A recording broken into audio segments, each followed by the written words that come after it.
Untuk memperbarui situasi terbaru dari penanganan pasca banjir dan longsor di Sumatera Utara dan Sumatera Barat, kita bergabung dengan reporter TV One Prita Zega di Sibolga dan Rizka Sasabila di Pariaman. Kita ke Prita Zega terlebih dahulu yang ada di Sibolga, Sumatera Utara. Zega, bagaimana perkembangan dari Sibolga hari ini? Ya, Sita dan juga pemirsa TV One mengenai update bagaimana kondisi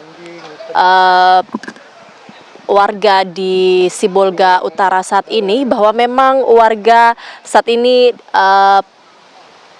sedang mengungsi di posko pengungsian, di mana memang pemirsa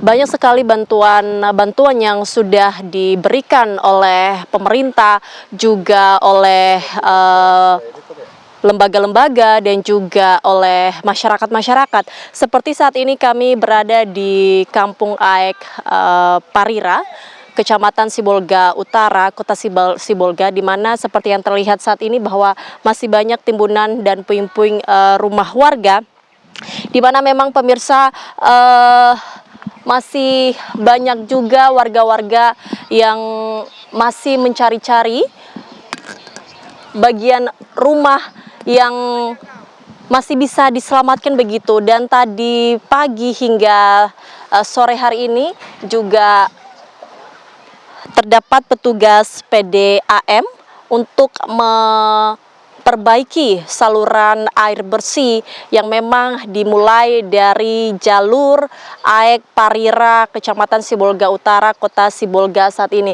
Inilah yang nampak di layar kaca Anda, bahwa masih ada warga-warga juga yang masih mengais-ngais dan juga membersihkan rumah yang memang mungkin ada rumah yang tidak sepenuhnya runtuh ataupun tidak sepenuhnya hancur, sehingga warga-warga tersebut juga mulai membersihkan rumah-rumah tersebut, mengeluarkan lumpur-lumpur akibat material longsor yang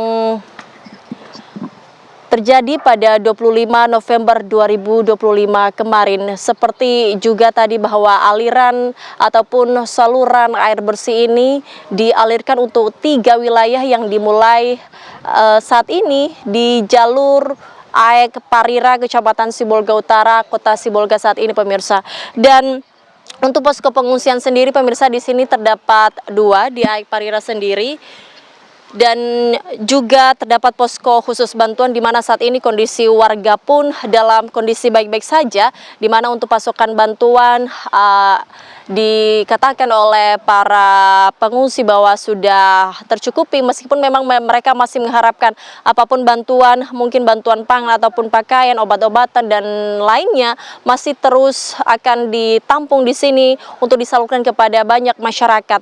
Dan juga kami informasikan, Sita dan juga pemirsa TV One, untuk hari ini sendiri bahwa cuaca untuk saat ini memang sedikit mendung, namun kalau dari pagi ini memang cuaca selama kami berada di Sibolga Utara ini berubah-berubah. Mungkin tadi pagi hari sempat ada gerimis, kemudian di siang hari sempat panas, dan saat ini mendung, pemirsa. Inilah yang kemudian ditakutkan oleh warga di sini. Biasanya kalau mendung seperti ini, pemirsa, akan terjadi hujan, dan ini yang dikhawatirkan oleh warga-warga yang berada di bawah kaki gunung ataupun di bawah perbukitan, karena masih trauma atas kejadian yang terjadi pada 25 November kemarin.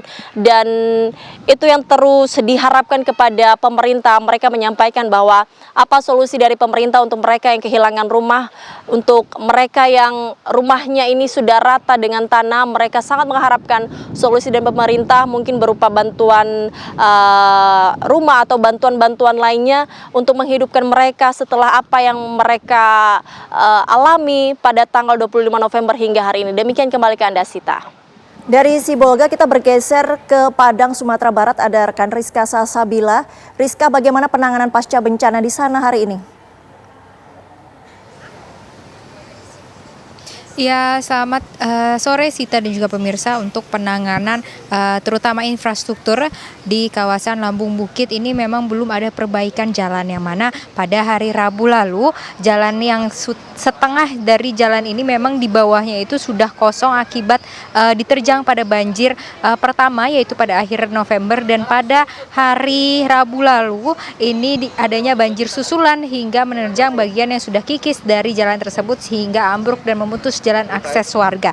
Adapun kalau untuk pada hari ini, Sita dan pemirsa mungkin bisa melihat di depan saya ini ada pohon, ada 3 pohon. Itu sebelumnya merupakan rumah warga yang kini sudah rata dan dipenuhi oleh bebatuan hingga tanah yang dibawa oleh banjir bandang yang terjadi pada akhir November lalu. Adapun hingga kini banjir ini memang dikarenakan curah hujan yang cukup tinggi di Sumatera Barat ini, apalagi terutama di bagian atas ataupun bukit-bukit yang ada di Padang, ini mengakibatkan air yang dari hulu turun derasnya itu hingga ke sungai tempat saya mengabarkan ini. Yang mana kalau kita melihat ini aliran sungainya cukup deras, yang mana kalau menurut para warga, apabila air di sini deras, artinya di atas sana ini terjadi hujan yang cukup lebat. Adapun pada hari Rabu lalu ini terjadi banjir susulan. Kalau misalkan kita juga pemirsa bisa melihat juga ada sebelumnya ada sebuah truk yang terbawa arus. Ini lokasinya sudah berpindah lebih maju lagi akibat dari banjir susulan yang terjadi pada hari Rabu lalu. Selain itu juga untuk akses jalan, Lambung Bukit ini merupakan satu-satunya akses para warga dari terutama yang menuju Batu Buswak untuk menuju rumahnya ataupun dalam proses pendistribusian, yang mana jalan ini sudah tidak bisa dilalui lagi oleh kendaraan roda 4 ataupun roda 2 dikarenakan ambruknya jalan yang terjadi pada hari Rabu lalu. Sehingga ini juga menjadi PR untuk pemerintah ataupun warga setempat yang ingin menyalurkan bantuan kepada masyarakat lainnya yang ada di Butuh Basuak, yang mana di Butuh Basuak sendiri ini memang akibat dari banjir susulan yang terjadi pada hari Rabu lalu, ini banyaknya masyarakat yang berusaha untuk mengalihkan aliran air yang cukup deras ini untuk berpindah agar tidak melalui bagian posko-posko mereka yang sudah mengungsi ataupun mengevakuasi diri di tempat yang aman. Sementara itu demikian Sita. Rizka Sasabila langsung dari Padang, Sumatera Barat, dan tadi ada rekan Prita Zega dari Sibolga, Sumatera Utara. Terima kasih rekan-rekan, tetap jaga kesehatan.